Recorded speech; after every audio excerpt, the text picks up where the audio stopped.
Wow, good evening. Good evening, everybody. Welcome this evening to Chatting with Champions. Man, you guys know that I have missed you so much. I really have. I don't just say that every time just to say it. I really, truly miss you all. Um, I know that so many of you miss us when we're not here. We just to share, we did have to revisit how often we came to you because, as you know, life happens, and so we had to kind of just make it not every week. We couldn't do it every week like we were, but as much as we can, we're going to try to bring you at least once a month. And then when we do come, we're going to come with things that's going to really bless you. And so I believe tonight is going to be no different than that. I have my co-host with me tonight, Kim Banks, and of course, in the background, Marletta Jammer is back there making stuff go like she always does. And so, but tonight we have our special podcast of question and answers that we're going to be answering here on live tonight. And then also we have three beautiful guests from the Dallas area who are sisters. And so I cannot wait to hear from them tonight. And I know that you're going to be blessed by them and what they share with us on tonight. But anyway, I just want to take this time to, before we get started, to tell you that last year, we had our first Navigating Through Grief and Loss seminar that we had in October of last year at the Plano Event Center. Well, it's coming up again. We're getting ready for our second annual Navigating Through Grief and Loss seminar at the Plano Event Center once again. And this year is going to be on Saturday, October the 29th. And so we're going to be bringing you more information about that as in the coming weeks. And so just be prepared this time to come out and really, you're going to be blessed. I'm telling you, it was truly a blessing last year. And so I believe it's going to be even more of a blessing this year because that's just how God is. He does things from glory to glory to glory. And so no backwards for us. We're going to keep going forward and forward and forward. And so I'm too excited about that. So we'll be bringing you more of that to come. Also, one of the things I want to share at the end of the summer, I'm going to be releasing my second book. And it's called Navigate. I'm sorry. I'm stuck on the event. It's going to be called Overcoming the Widow's Mentality. So kind of piggybacking up on the first one, which was Grief, a Passageway to Freedom. But this one is just kind of moving you along into more of your healing journey, more of that walk where you're discovering who you are, discovering your identity, your true identity in Christ. And so it is going to be an amazing book, an amazing tool to help you to further you in your walk as far, as your grieving and healing process is concerned. And so be looking for that. We will be posting that real soon. And like I said, hopefully that project will be done by the end of the summer. Also, I have something else coming up too, but I'm not going to tell y'all. I'm not going to tell y'all on this show. I'm going to wait. And so hopefully I'll just post it and mend it. We'll post it. But I got something else that God just put it in my heart to do. And we did it and we finished it. And so now I'm just waiting on the finished product to be done. And then I can put it out there and show you guys. But anyway, we're going to start this evening by just allowing our ladies to just introduce themselves. However they see fit, however they want to come, one at a time. We'll just hear from them at this moment. I'm not even going to say their names. I'm just going to let them introduce themselves. So, ladies. I'm Cassandra. I'm the oldest of the siblings. Oldest, okay. Hi, Cassandra. Okay. I'm Robin. I'm the last. Right. So, Robin's the baby. Robin's a baby. Oh. And I'm the middle. And you're the middle. Okay. Now I see. Okay. So Cassandra's the oldest, Robin's the baby, and Stephanie is the middle. Okay. So, man, I'm so glad to have you guys on here tonight. And okay, I can't get too far into that. We're going to get Kim. Just say hi to the people tonight. Hi, everybody. So good to Hello, be here. Kim. Hi, and Stephanie, I'm middle two, and my family Oh, is special. yes, you are. Hey, it's something special about these babies. I'm telling you. The babies of the families, you I know. don't know about that. Hey, Those middle kids, So the Shirley, you the middle. baby of the family, huh? right, yeah, I'm the baby. Yes. Yeah, I'm the baby. And so I always tell people, I said, I've never had a whooping ever in my life. And Oh. they're just like, you know what? That explains a lot. And so, so no, I've never had a whooping before in my life. But you know, I'm so grateful to God that I turned out. You I know. haven't either, Sheila. Oh, you have not? Okay. Well, I can believe that. I can believe that. I needed them. I needed whoopings. I Yeah, learned from my oldest yeah. sisters and brothers. I So needed whooping. So I tell people I didn't get them, but I needed them. So yeah, but anyway, thank God for grace and salvation and everything, right? So anyway, we want to start tonight by I had come before you a couple of weeks ago and asked if anyone had questions that they wanted us to answer online. And so tonight we wanted to do a question and answer podcast to where people could ask us some questions. And we did really get some great questions tonight. And so we're going to have a couple of those questions that we can answer. We're going to go into before we hear from the sisters tonight. I'm just calling y'all the sisters, so I don't have to say your names individually. So, the first question that we're going to answer tonight, Marletta, which question do we have on there first? Okay, so dealing with the grief and loss of the relationship that you once had with your spouse's family. Yeah, so we all know, like when you marry into a family, you know, you like when I married into my husband's family, I became legally their in-laws. I became, you know, we all became bound legally by that. But when the spouse passes away, the legal part of that is over, right? The legal part where you're legally in-laws, you're legally bound, that's over. At that point, it becomes a personal preference, right? Like it's like if you have you know, cultivated a relationship with your in-laws over the years, and you guys, some in-laws are like blood sisters, blood brothers, what have you. Some people just they that's the way they are. They love each other like they're, you know, blood relatives. Well, but sometimes if your relationship was kind of more based on you being married to their son, their brother, their you know, uncle, their whatever, then it may not be as close as what you would like for it to be. And so I feel that sometimes, and what I've seen is that what we fail to realize, especially when it's the person that was like our spouse. Let me just speak for me, like for my late husband that passed.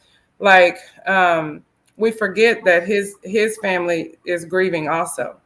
yes, Right? Like it's not just me grieving, it's not just our kids, but it's his family, his brothers, his nieces, his you know, cousins, whomever, his sisters, they're grieving too, and they have to grieve in their own way. And so part of their grieving process may be it may be too hard for them to see me right now. You know, it may be too hard for them to be around me right now because it that's reminds you, right.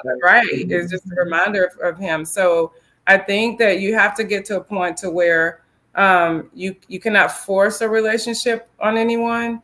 I know that we would like to have that relationship with them, but it's not always feasible because of their grieving process too that we have to respect. yeah. And so, Kim, anything on that? Yeah, I was just thinking, let them take the lead if you can, you know, when they're ready.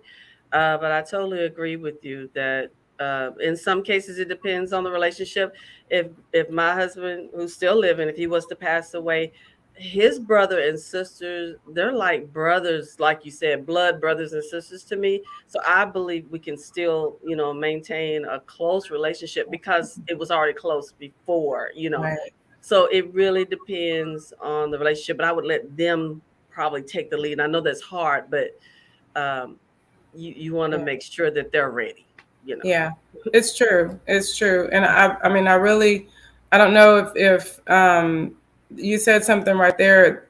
If it wasn't already, if you guys weren't already close, then because really they're not, they stopped really being your in-laws when your spouse passed. Right. Honestly. And so some people look at it as, well, that's my such and such's former, whatever. That's my former whatever. That's my former sister-in-law. That's my former, whatever.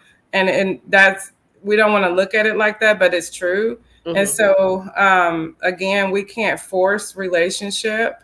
Mm-hmm. For anyone. We want to keep those relationships, but then you also have to look at when you start to move on in your life, how valuable those relationships are, or sometimes that may not be the route that you want to take. So it just depends. It's relative. Hopefully we answered that in a way that you can kind of decide that, it's a personal thing. Honestly, It's a personal thing. And if they wish to remain close to you, then, that's totally a choice that they have to make. Mm-hmm. And you have to make that as well on your end. Do I really want to, keep putting myself out there to, have that relationship and not have it reciprocated? And so at some point, you just kind of have to move on with that part of your journey, as well as moving on in your grief journey. So hopefully that helps. That helps someone in that. Okay, so loss of the relationship with your child.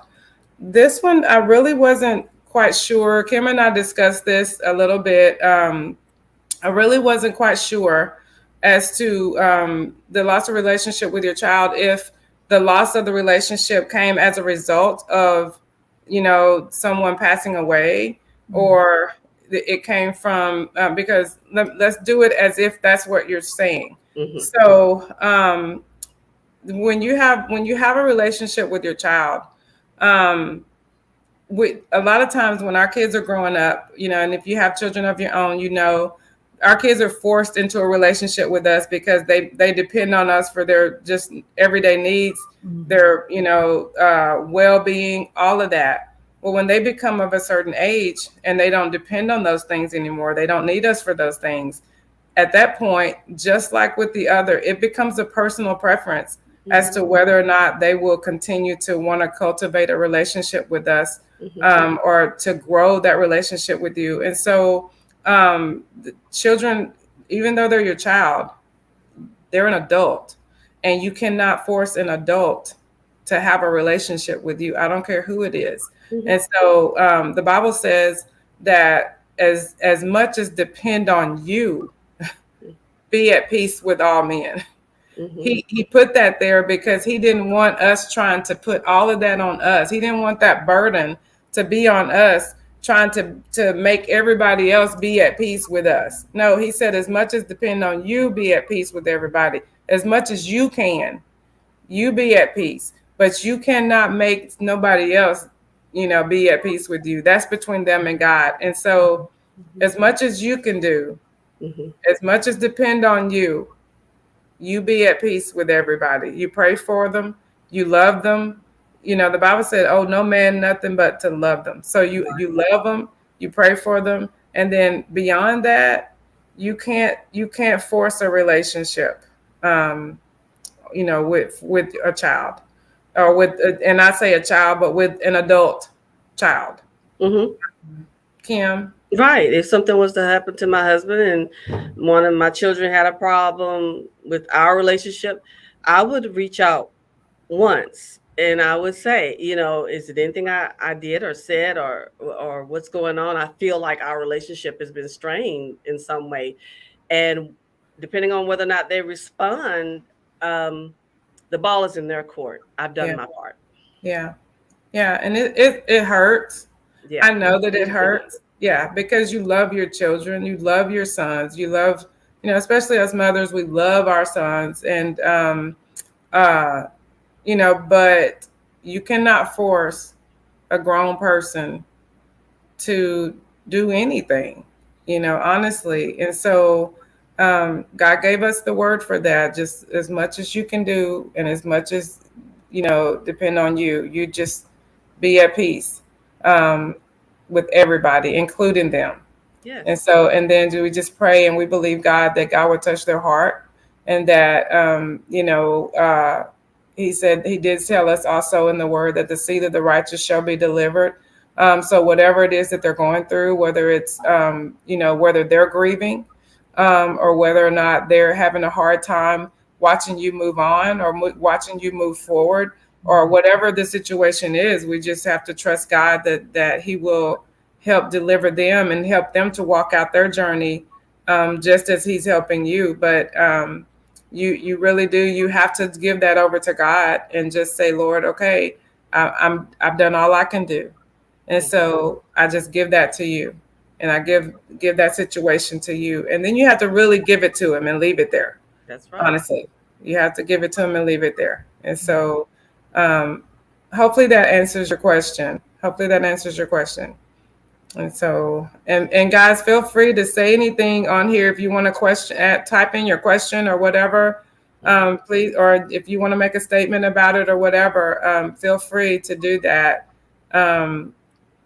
If you hear something that you want to chime in on, ladies, you as well. If there's something that you want to chime in and say, please feel free to do that. Okay. Okay. So the next question. The grief of letting go and moving forward. Is that a question? Was that a question that we had? I don't know if that was a question or not. Let's go to another question. How do you love again without? How do you love again without grieving guilt? Yeah.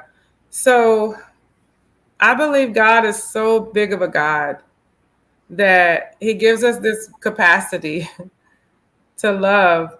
And I can just say for me, in that situation to where you're trying to move forward, you're trying to walk out this process. Sometimes it's not an easy thing to move forward and love again and open up your heart again, because for me, sometimes I feel guilty because I'm happy. I feel guilty because I'm not just sitting somewhere crying. I'm like, okay, Lord, what's wrong with me that I'm happy? And so that doesn't mean that I didn't love my husband. That doesn't take away from anything that I felt towards my husband, that because it's because I loved him that I grieved the way I did. Okay. And so I literally tried to turn away from God. Honestly, I told God I was going to do everything but serve him. After I was so mad, I was angry. I was so angry with him, and so I was like, I'm not saying another word about you. I'm not telling another person anything about you. I've served you and all of this. And so, and it was because of the relationship that I had with my husband that, we were in ministry together, we served together.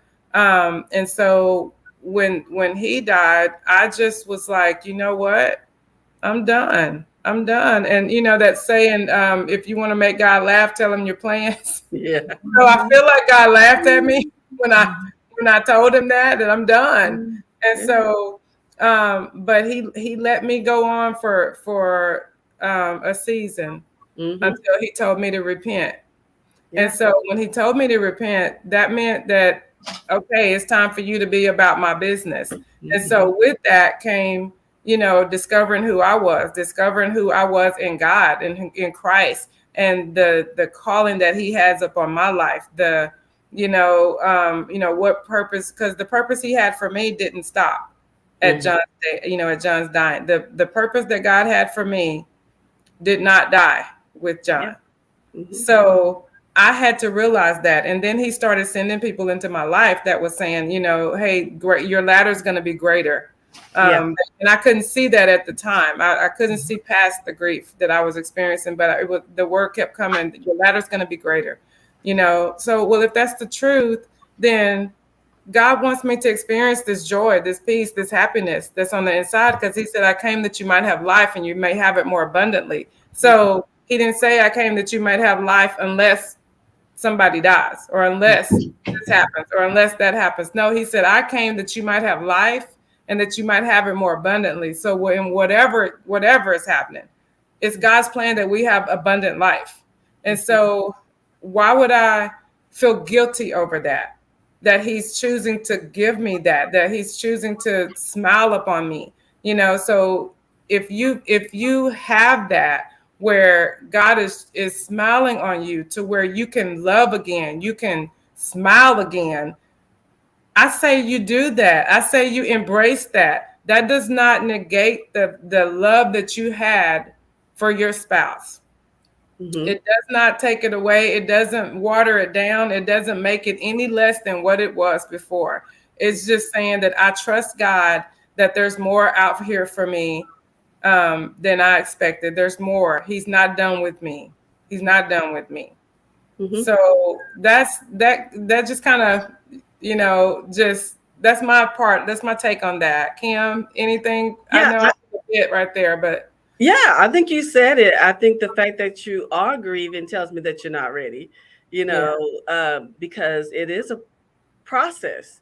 And so, but again, you have to take that first step to even know that you're not ready. So whenever you take that first step, whenever you take that first step and you're like, oh gosh, I just don't think I'm ready. You're not. And so just stop and take the time to continue with that process of grieving that you need to go through. And I just feel like in your knower when you're ready to take that step, even if you have to take it the first time to know that you're not ready, then you just keep trying until you get that peace that you're talking about, Sheila. Yeah, well, I remember, like you said that, I remember when I went out on my first date. And, I didn't really know if I was ready or not, honestly. I went out, went to eat dinner. And so we're sitting there. And so this guy asked me the question of, well, so what happened? How did your husband die? How did it? So they asked the first question and I was okay. And I was just shared just a little bit about it. And then the second question came and I was like, okay, my answer got shorter. By that third question, I'm bawling. I'm crying. On a date. So he said, oh my God, I'm so sorry. I'm so sorry. I'm sorry. Well, guess what? I wasn't ready. Right. I wasn't ready because, so, I mean, let's just go on and eat while we're here. But I wasn't ready. So yeah, I'll see you around the way. Right.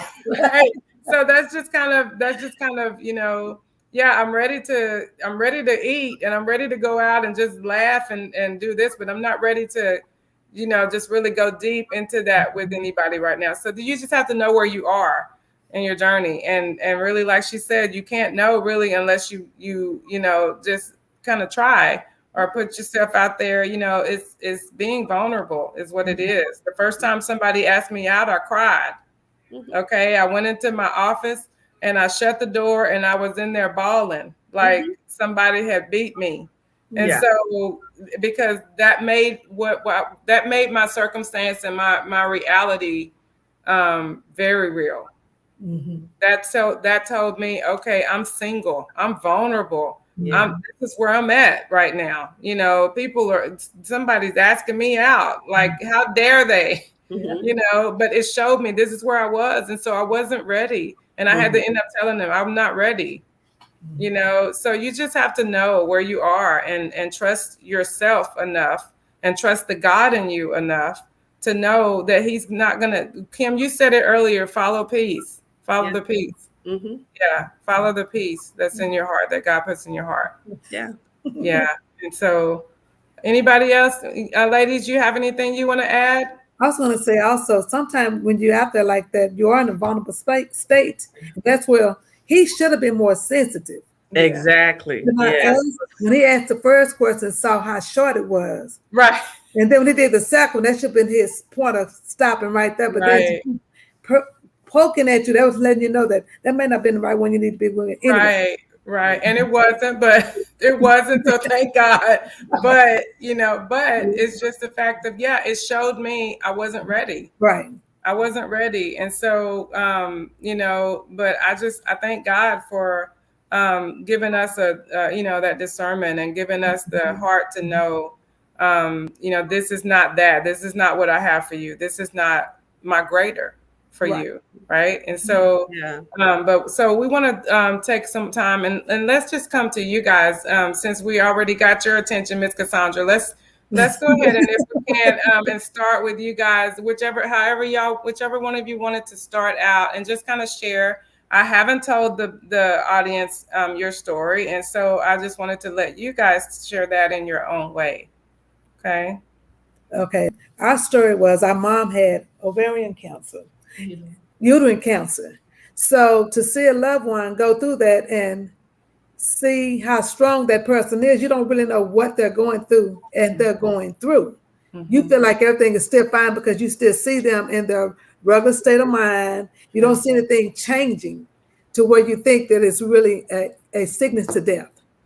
So as we went through this process, we began to see the different things my mom was having to go through. And still to this day, we still don't know what else she went through because she didn't share a lot of that with us.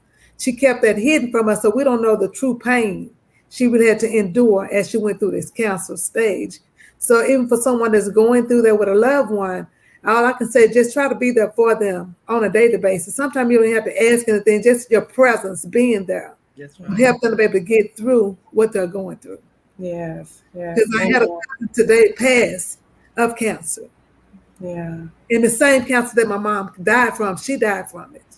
Who was that? My cousin, she died today, and she was only 52, and she died from the exact same cancer that my mom died from.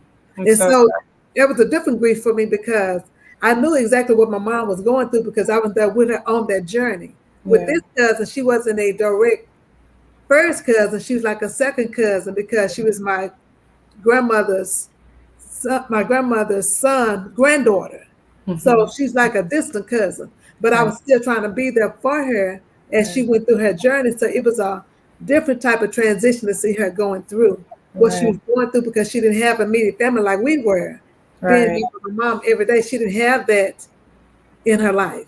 Because she was crying out for that same, love that we were giving to my mom. And I was trying to be there for her, but you can only go so far because you don't want to overstep your boundaries with a person. And when you do overstep, it's like they don't want you there. So you kind of don't know how close to get to the person when they're going through. Right. So if I may ask, what do you guys see? So we see here, we have the eldest child, the middle child, and the baby child.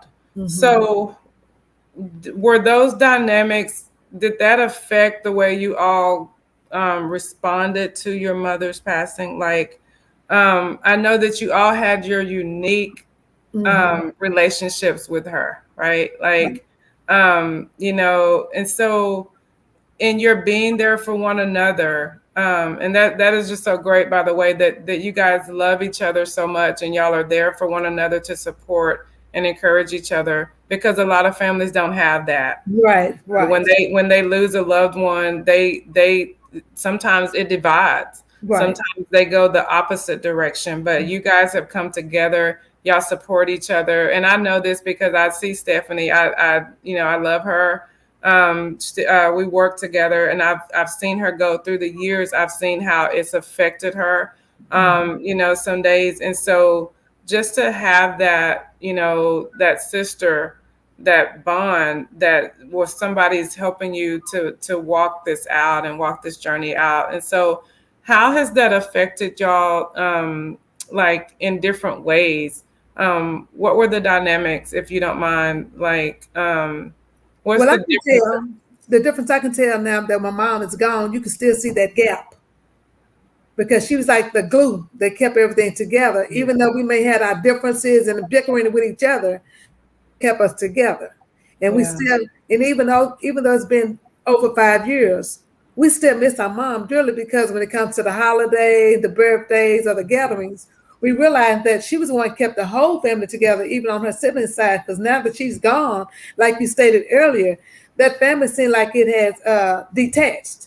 Right. Because we don't know all the activities that are going on with the family anymore. She was the one that told us, okay, we're going to do this day. We're going over here. Such and such is having such and such. We don't know that anymore. Right. Yeah. We don't do it anymore because they feel like she was the gap for them as well. So it's Right. feel like the family is falling off. Right. And We so, try to stay together. right. So it's like, like we said, the family members, sometimes when there's a death, like it really can, and it's really, I've seen that over the years, like it can divide like nothing else I've seen. When it's really supposed to be bringing people together, Right. there's a divisiveness that comes sometimes in families for whatever reason. For whatever reason. But so how Stephanie, do you want to share anything, or Robin, you guys want to share what's been your experience the last 5 years in walking this journey? Yeah, it's been pretty hard for me because my mother was like my competition. If she said I couldn't do something, I tried my best to prove her wrong. Right. And so when she passed, a lot of me left with her. Yeah. But I'm going every day. And I thought that I had gotten over her a lot, but Friday was so hard for me at work. It was her birthday. It was a birthday. Okay. Yeah, and it was so hard. But, every day, I just thank God that she was even my mother. She was not an emotional person. She didn't talk to us. But, deep down, I knew she loved me. Yeah. Yeah. Even being that middle child that did what she wanted to do. Yeah. In spite of it all, she told me before she died, that she forgave me and she loved me. But it's hard, and I'm not gonna say it's not gonna get harder. Yeah. It's not gonna be easy, but you can get through it. Yeah. Yeah, you can. You can. And I still have my mother here with me, but I lost my father back in 2005. And I know, that was devastating for me.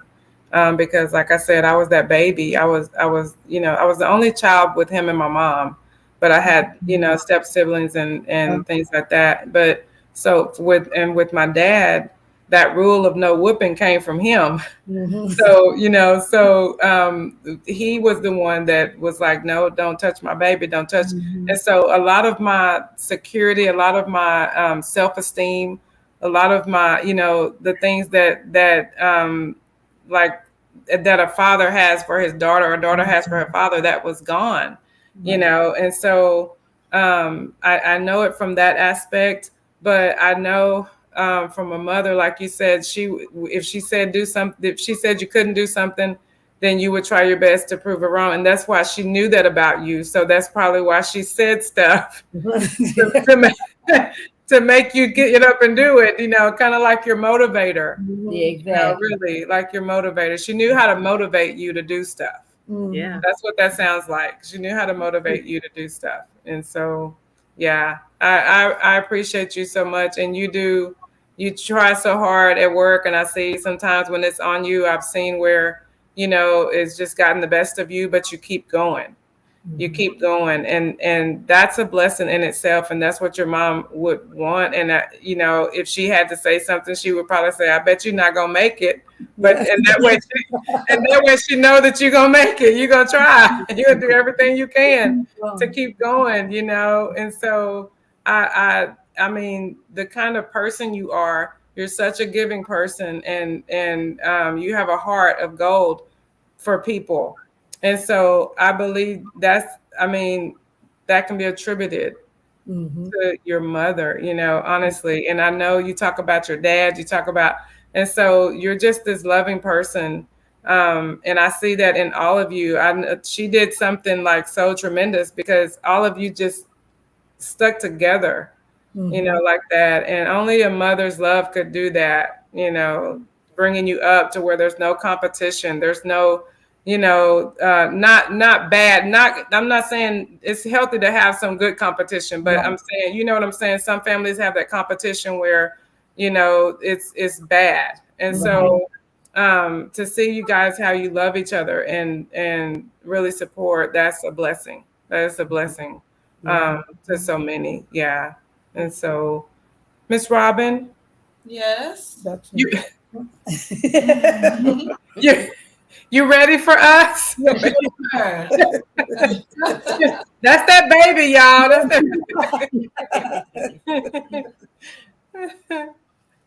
don't necessarily have anything to say. You don't have anything to say? Question. I think the question you asked was the difference in how we operated.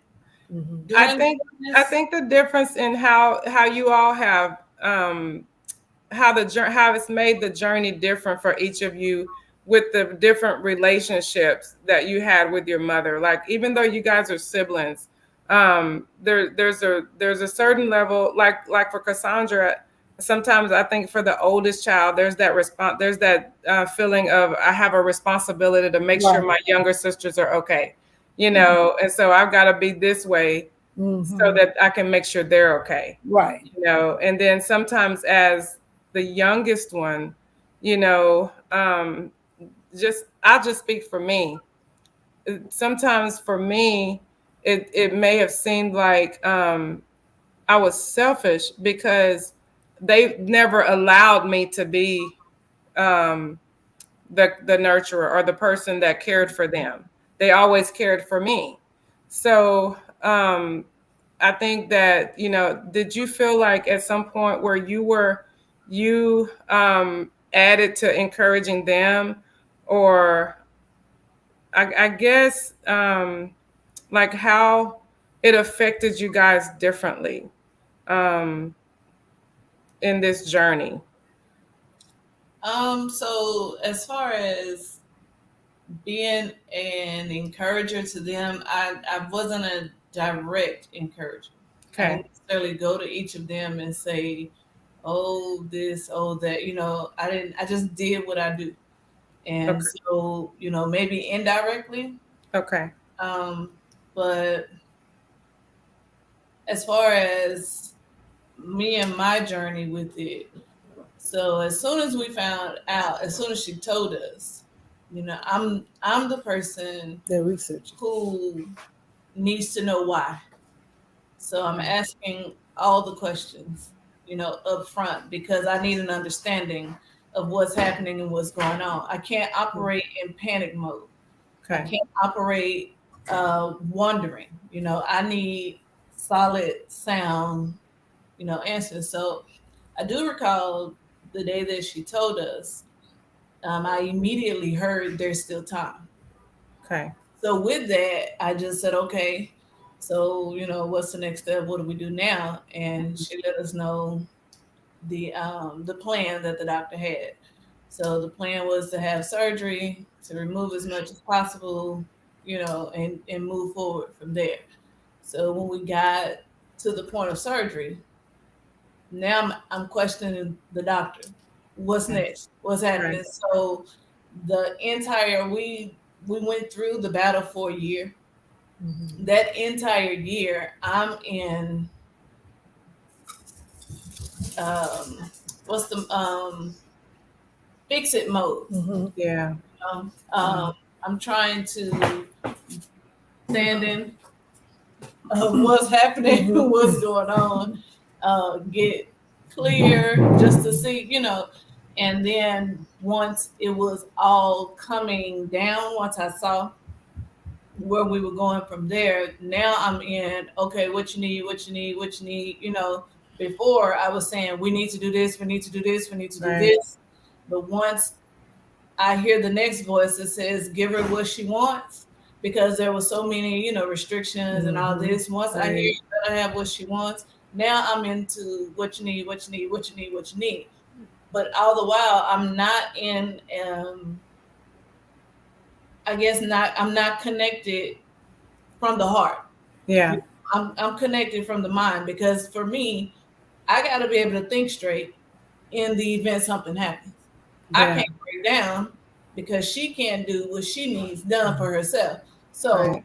who's going to be the one? So I'm going to be the one. I didn't go ask anybody if they were going to be the one. That's just, again, who I am. I'm a problem solver. So once we get down to the last few hours, I'll say, once we get to the 25th hour of it all, I'm still in that mode.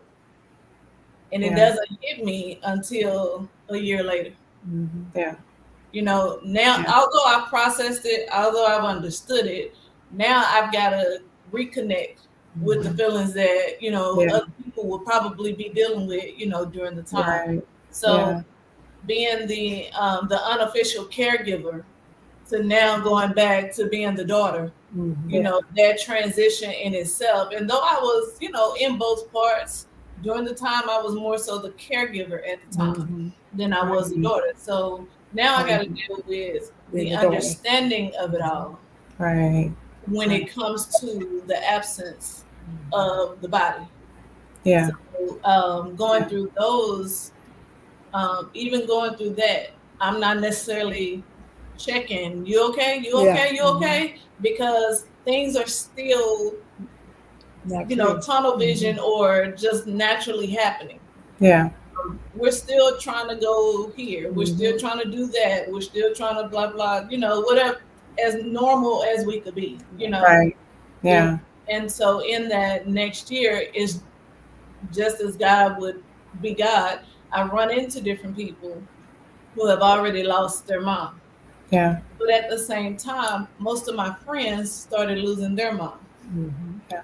And when I say most, I'm like, the next week, a really close friend lost her mom. A week after that, a bandmate lost his mom. A week after that, somebody, and I mean, it was like the year of moms. Yeah. So here, during the journey, right after, I'm running into people who's lost their mom 12, 15, 10, 11, years. So I'm getting a better understanding of what that is, all to turn around to say to my friends, well, here's it. So I'm still in the caregiver, Yeah. mode. I still haven't had that full, attempt. But the good thing about running into those who have lost their parents is when I did hit those points, Yeah. I understood where they came from. The one guy had lost his mom 12, 13 years prior. And he said it was Valentine's Day. He said Valentine's Day will never be the same. Yeah. And anybody I date, I tell them, no roses, no nothing. I don't celebrate because of this reason. And I'm like, you know what? Okay, that makes sense. So now if there's any dates around that date, which it had been, because for us it was spring break. Got it. Spring break comes along, it's literally blah, but it's not a blah that I recognize until it comes along. Right. So I'm saying that I go back to playing that in mind, and I'm going, that makes sense. Okay, so now I can grieve with an understanding, because again, I'm a problem solver. Right. And God has not allowed me to grieve without an understanding, because He knows that I'm going to try to figure out, well, why am I feeling like this? Why am I acting like this? Yes. The thing He shared was that He said it was just a thing of your body is attached to that person. So once they leave, your body will begin to yearn for that person. Yeah. Well, at that point, I hadn't made it there yet, but then the next year come around, my mom and I shopped. Yes. That's what we did. Yeah. So our annual shopping spree comes around to the dealer's 50% off sale, which is January 1. Right. The funny thing is, the one prior to her dying, I went by myself because she couldn't make it. Right. I said, okay, don't worry about it, girl. I'm gonna bring back to you. You're gonna play dress up. You're gonna model. You're gonna see, see what you want to keep and all that. the whole time I was shopping, I'm forcing myself to try to find something because this is boring. This ain't the same. You know what I mean? Yeah. What is this? But I still have in mind that I'm still picking up pieces to take back. So the next year comes around, January 1, I'm making plans. I'm gonna go. And it comes and I'm like, yeah, I don't really feel like going. Yeah. But had I not had that encounter with him to explain that, the separation comes not just in the physical, but in the spirit as well, then I wouldn't be able to operate. So then you go down to right after January, you got spring break. Right after spring break, you got Mother's Day. The holidays don't stop. The feelings don't stop. And then just, anything in between. My mom played piano at the church. So I was the choir director. There's another connection there. I'm still at the church directing the choir, but she's not playing the piano. But I still find myself looking that way where she would be just naturally, So it took some time to get through that. Then there would be times where 11 o'clock at night, she'll call and say, listen to this song. What you think? And that wouldn't wait till in the morning. Wouldn't wait till in the morning. So there will be times where the phone would ring.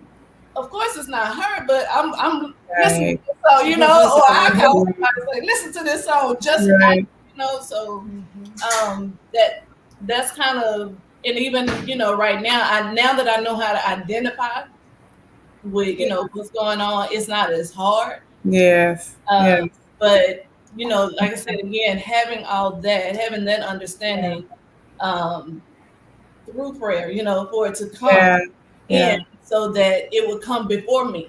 And again, through the journey, I'm linking up and meeting with people who have had this, so that when it was my turn, because God is who He is and He knows how I operate, then He allowed me to be able to do what I was doing, how I was doing with the strength that I had.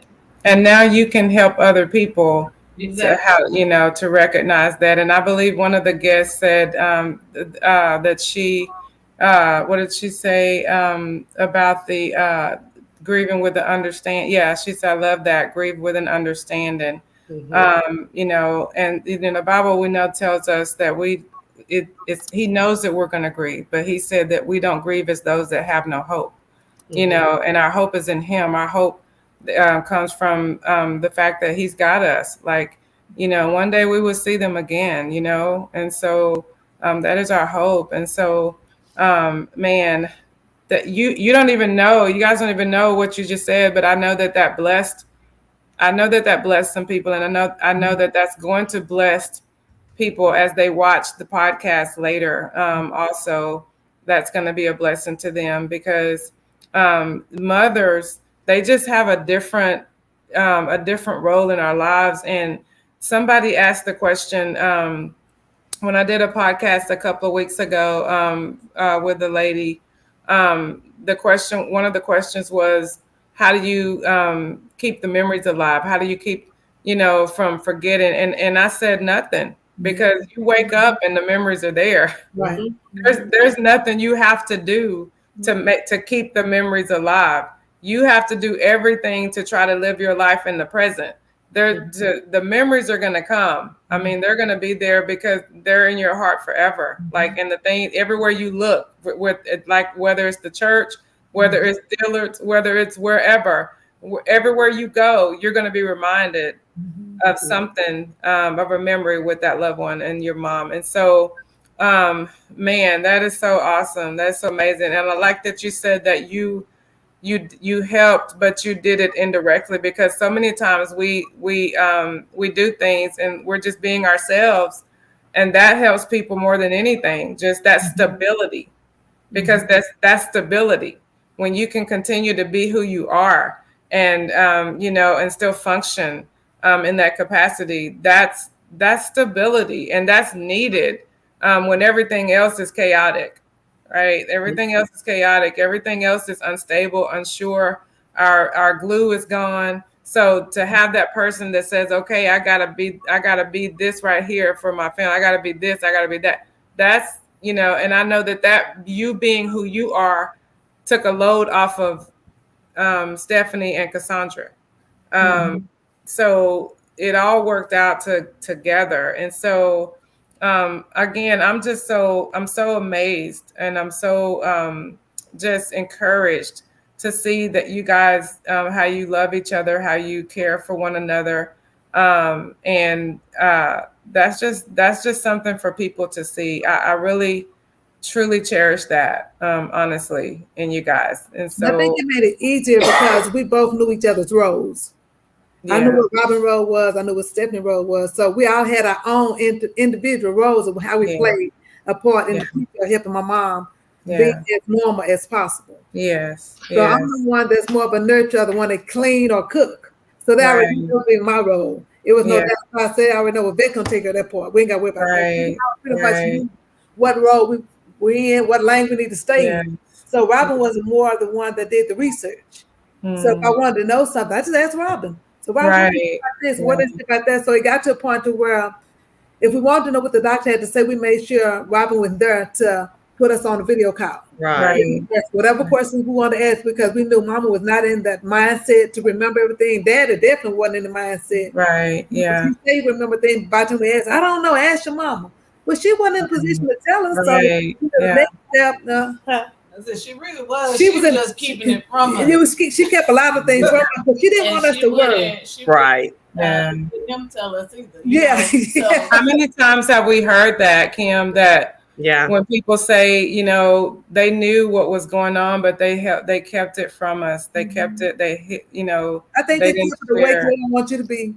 My mom was one of the ones. She didn't like to ask her a lot of questions. Yeah. Some things she didn't understand herself, so we asked too many. She gets upset and frustrated. Stop asking all those questions. I don't know. I'm not a doctor. Right. So, that mean hush. That mean exactly. So that made Robin go to the doctor with us. Right. So we scheduled appointments. Robin couldn't go. I made sure I took off. They said, well, Robin go got I'm going, Mom. I'm going to town. I don't need y'all to follow me. Your dad here. I'm grown. Okay, we know you're grown. We're going to find out what's going on. So we had to be there. Somebody had to be there to see what was going on. Well, thank you guys so much for that. Thank you so much for sharing that with us. And we pray that has blessed somebody on here tonight. I know it has. Has. Yes, definitely. Okay, so Marletta, do we have another question? I know we do. I know we have some. Okay, thoughts, suggestions about the timing to stop wearing one's wedding ring. Kim? Yeah, that's a personal preference. I think you'll know when it's time to take the wedding ring off. People may ask questions, but it's not about them. It's about you and your timing.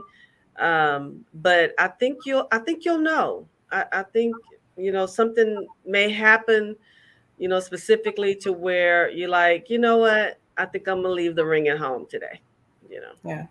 Yeah, I think that's what happened for me. Like, I woke up one morning and I went to church. I was headed to church, and I left the ring on the nightstand, and I just said, I'm not going to wear it today, And from that point is when I just, I was like, okay, I did it. I went, I made it. Nothing happened, nothing bad happened. So, and I felt okay about it. It wasn't like I felt guilty or anything, because I had tried before to take it off and not wear it. Then I come back and get it. Right. But she said it's a personal preference.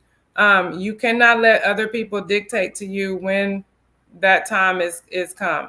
You have to know for yourself. It's time for you to take the wedding ring off. And when it stops being true, really, because the wedding ring was a symbol of you guys' commitment to one another, of your faithfulness to one another. Well, when they passed away, that doesn't mean that you stop loving them, but that means that, that person would not want you to continue to be bound, in your life and be stagnant, because they're no longer here. And so I think it's if you don't feel right just leaving it at home, maybe try putting it on the other finger, on your other hand, or to have it close or whatever. That's a start. Yes. Yeah, or that's a start, or put it on a necklace to where you can just have it close to you. That's right. You know, but whatever you do, don't let other people dictate to you when that time comes. You will know when that time comes to take your ring off, and only you. And people will ask you questions. Oh, you don't have your ring on today. You know, well, nope. I mean, you can see I don't have it on, so I mean, nope. And so just I think that you just kind of have to be direct because you know it's coming. And so it's a personal thing. It's a personal preference. All right. Next, let's see. If it hurts so much to see it on your finger that you're not healing. Oh, okay. So if it hurts so much to see it on your finger, if it hurts so much to see it on your finger that you're not healing. Okay, yeah. If it still hurts so much when you see it on your finger, I think is what you're saying. Is that what you're saying, Miss Cindy? That you're still grieving. I mean, it's still too fresh. Right. Still fresh. Yeah, you're not ready. Yeah, and I think sometimes God will have us to remove those things that keep bringing us to, keep really, like for instance, I had a phone where that phone had pictures of us, like, just all the way through it. Well, that phone broke. And when the phone broke, I dropped it and it broke. And so it destroyed all of those pictures that I had. And every so often I would go back and I would look through those pictures and I would just cry and break down all over again. Right. So once that phone broke, I wasn't able to do that anymore. I wasn't able to go back in there and just have those moments to where I'm just broke down now. So I had to kind of move on from that. So sometimes God will allow us to something to happen to where we just, he will use that to help us to be able to move forward. And so if your ring is keeping you from healing, keeping you from moving forward, you may want to consider, hey, yeah, I mean, what do I need to do, God, with this? But don't ask people because one person will tell you, oh, you got to keep the ring on. Then another person will tell you, no, take it off. But you got to do what's best for you and what feels right for you. Okay. Okay. The next question. I think, okay, when some individuals learn that my husband had died, they literally launch into a monologue about their personal experiences when their husband died. Generally, the circumstances are only similar by the fact that our husbands have both died. I don't find comfort hearing that I know what you are going through train of thought. As I listen, I think their grief process is deeply raw and ongoing, some after many years past their husband's death. And what was that last one? What was that? Their discussions can have such a negative effect versus what I believe are their good intentions. How can I tactfully shorten those types of conversations? I'm going to say this in as much love and humility as I possibly can. Sometimes you can't tactfully say that. You have to directly say that. Sometimes we get so worried and concerned about hurting other people's feelings that we allow them to continue to say things and do things that just perpetuate the grief and perpetuate those feelings of, worry and depression and things like that. No, sometimes you got to just say it. I told Kim, one of the things I felt like I had, and Stephanie probably knows this, I lost I lost my filter. Somewhere when I was grieving, I lost that filter that cared about what people thought. So it just was like that filter was gone. Like it was just like, you say something to me, bam. You just I remember. What, Stephanie? I remember. Remember, because I am you, and I said, did I do something to you? I'm just tired of people just doing the way they. I was like, okay. No, and so sometimes I think it was like a protective mechanism where it's just like, you know what, get off of me. Like I don't want, one of the things, I didn't want nobody to telling me what to do. I didn't want, if I say I didn't want to do something, I don't need you to ask me why. I just don't. Those were the things that I did. And so sometimes it's not possible to say something. Well, I'm going to let Kim answer that, because Kim is the diplomatic one. She's the tactful one. So Kim, what did you have to say about this? For those of us who still have our filters. Right.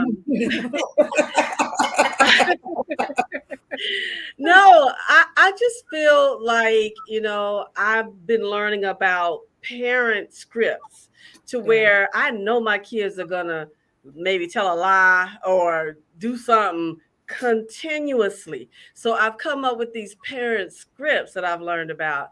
And so whenever they do it, I'm prepared. And I feel like you can use that for grief as well. Be prepared if you can. In your downtime, just come up with some type of script that you want to use, but it may not come out at that time. And if it doesn't, that's fine. Just say, hey, I was prepared to say something else, but this is just how I feel right now, and you should be honest and, open and genuine. If you're feeling that, say it. But, the Bible also talks about, showing mercy, because our Father shows mercy to us. And some people, they mean well, they just don't really know how to say it and or what to say. So, if you try to have a script prepared, that's one way where you can show mercy, to people who just don't know what to say. Right. And I think, and you said that, because I told you when I was going through the ordeal with the person asking me out on a date, and I cried and all of that, the doctor that came in, and he was like, maybe you should. I said, well, I didn't know what to say. It caught me off guard, and it just it overwhelmed me. And so he said the same thing. He said, why don't you try to come up with something general, like a generic thing that you say to everybody, where you don't have to think about it. And you just say, I'm not ready. I'm at the point in my life, I'm not ready for that. Thank you, though. And so, because it catches you off guard sometimes. But I think, like you said, most of the people, they mean well. But sometimes it's for a lack of knowing what else to say. They feel like in sharing their experience and their, situation, that's going to in some way encourage you. But you may have to come out and just say, because that's one of the worst things, is for somebody to say, yeah, I know how you feel. I know what you're saying on that. I know how that.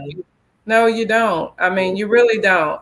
We can relate. We can relate to one another because we had similar experiences to happen, but none of us really truly knows how the other feels about, any given situation, because the dynamics were different.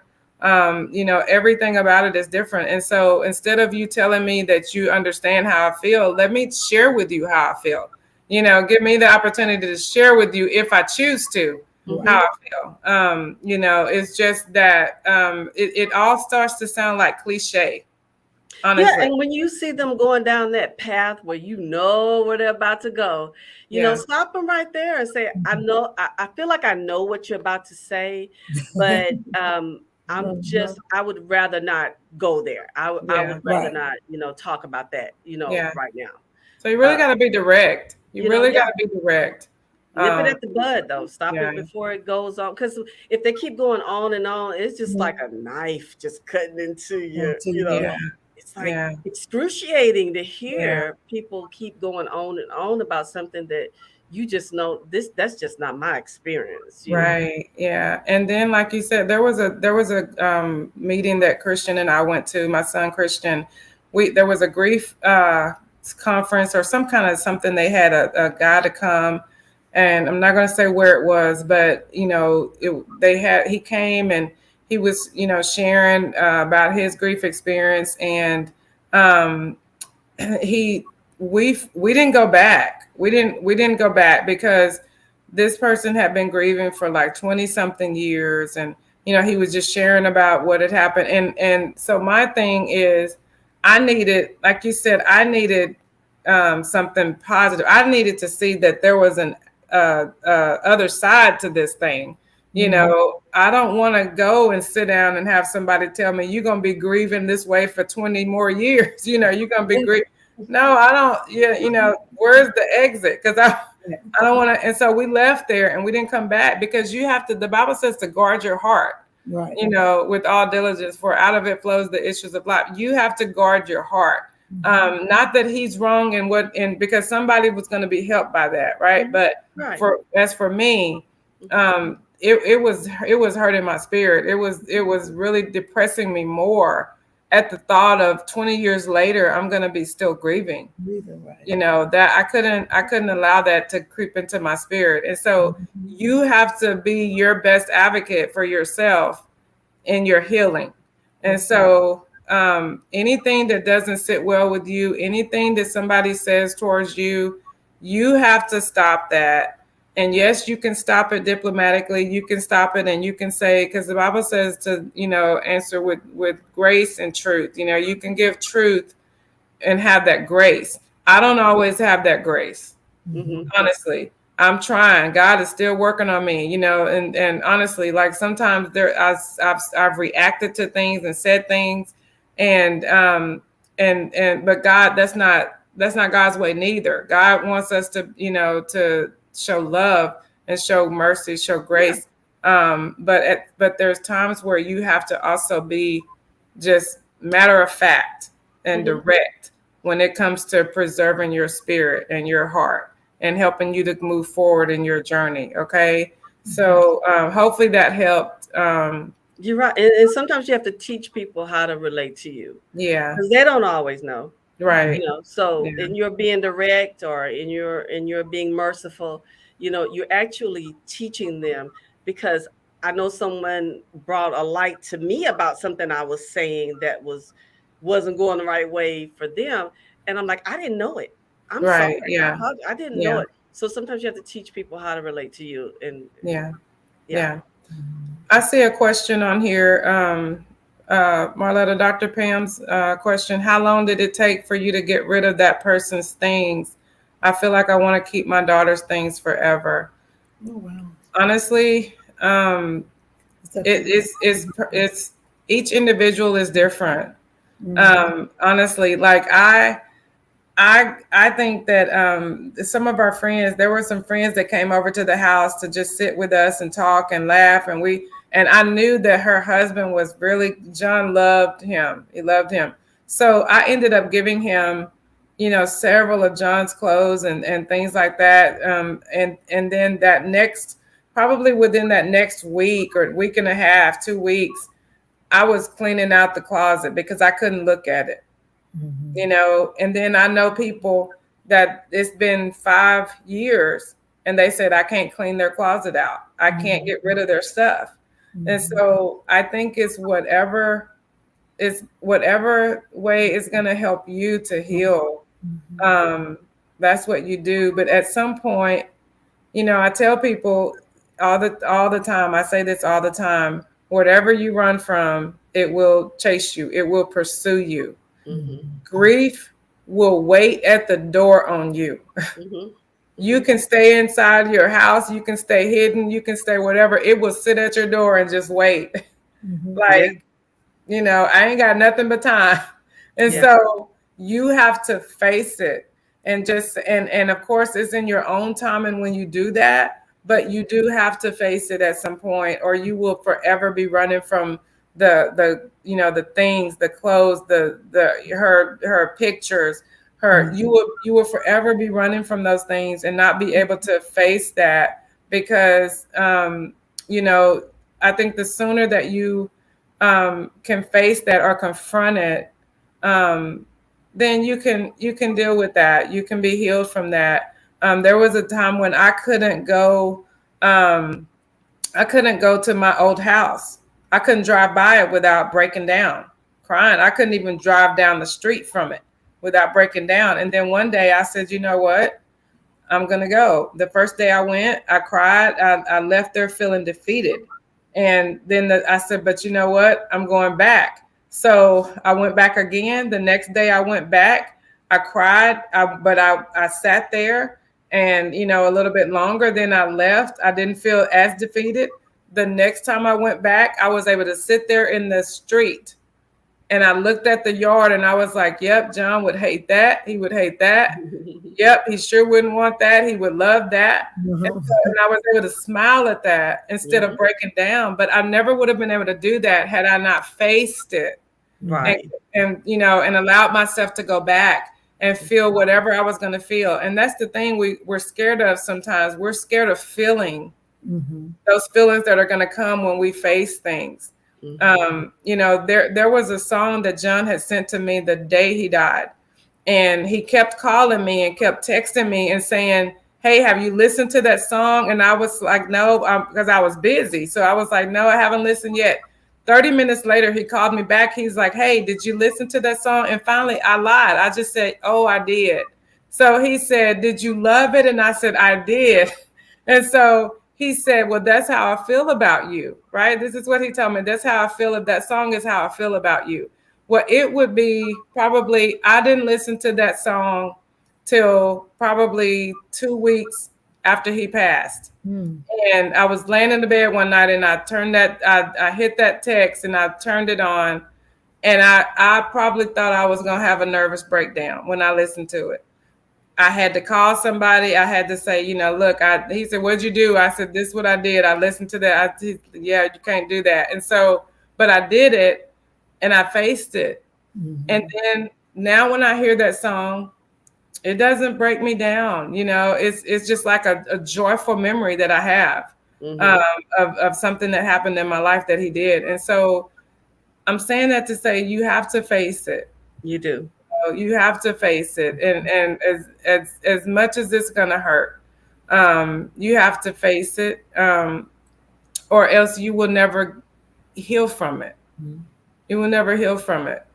And you will be running from anything that even resembles her, honestly, for the rest of your life. And she would not want that. She would not want. She said that that's it. I see the items as priceless, and I want others to view them in the same manner. But I got it. I must face it and feel it. Yes, ma'am. Yes, ma'am. Give the items to a source where they will be given new life. Yes. Yes. That was a word. That was a word. Give it to somebody that can bring new life to it. Yeah. Thank you, Dee. Thank you, Dee. Yeah. Amen. Did we have any more questions or did you guys on here have any other questions?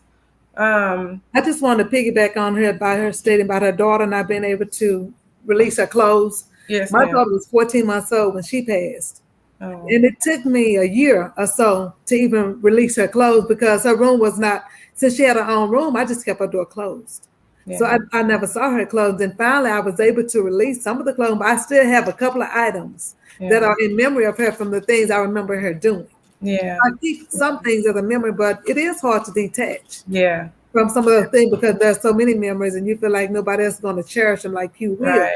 But there is somebody out there when you see them with that particular item that you've given them, it reminds you of what you had with your child when you had them here with you. Right. Thank you. Thank you so much. Yeah. I have a question for the ladies. And I think Stephanie mentioned about her mom's birthday. And to me, that may be like a trigger, and it's a two-part question. And that's one of it. Is it anything that triggers a memory, of your mom or something that comes up that it's like, and I think even Robin may have mentioned about the shopping, anything that triggers. And the second part of the question is it anything specific that happens? It's like, oh, mama's here. She's somewhere here, You know what? I know for my mom, she would always, when she eats a sandwich, she would put it down and pat it. I find myself doing that too. I'm like, Mama, you here. Yeah. Or if I'll grab, several paper towels, Mama would fuss at me about using all her paper towels. And I'm like, okay, Mama, stop. Stephanie? Oh, what was the question? What triggers? The triggers. Oh, I do have triggers. Yeah. One, she was minister of music at the church. So all our life, we only knew gospel music. You know, we was in church from birth until now. And so we had no other choice to listen to gospel. So every time I hear a real old song, and that's what happened Friday, and it came on, and I said, "Why am I so emotional?" You know, I was just emotional that day. And I looked on Facebook, and I saw a post, you know, saying "Happy having birthday to my mother."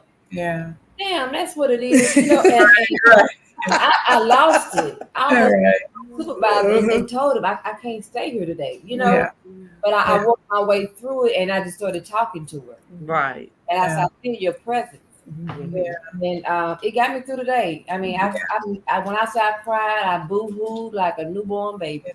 Yeah. But I got better. Well, that lets me know, because every time I come back, every time you go down where Stephanie works at, all you can hear is gospel music coming out from me. And I know they'd be like, "Can she turn that music down?"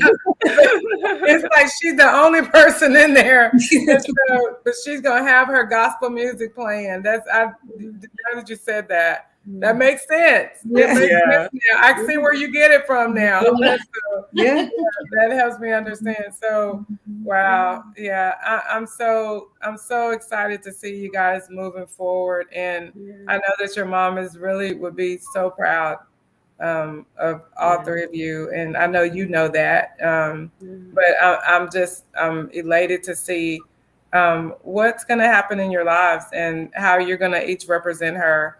You know, in the way that you live your lives and the way you keep raising your children, or you know, having that same effect on your own children.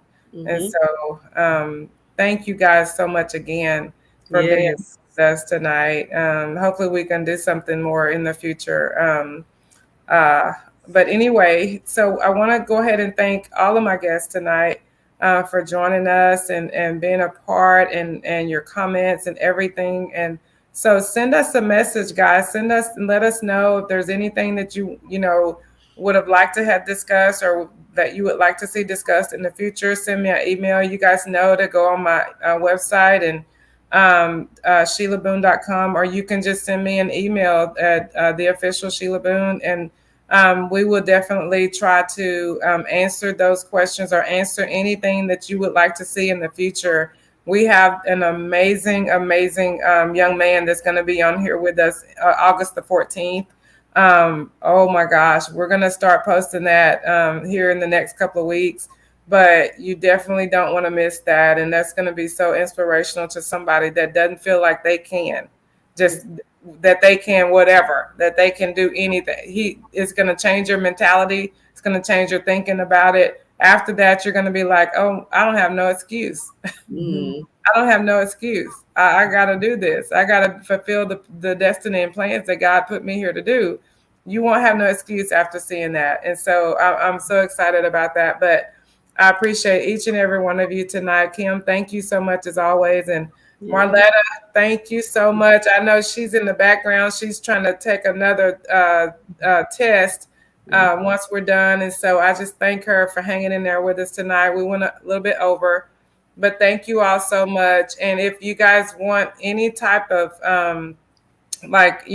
prayer or anything like that, just please send me a message and we will reach out to you. Honestly, just to encourage one another and keep each other lifted up. Okay. Y'all keep me lifted up and I will keep you lifted up the same. Okay. All right. Well, we will see you back here August the 14th, and just pray for us. God is doing some stuff. So just keep us in your prayers. Okay. All right. I love you guys. Bye. Bye.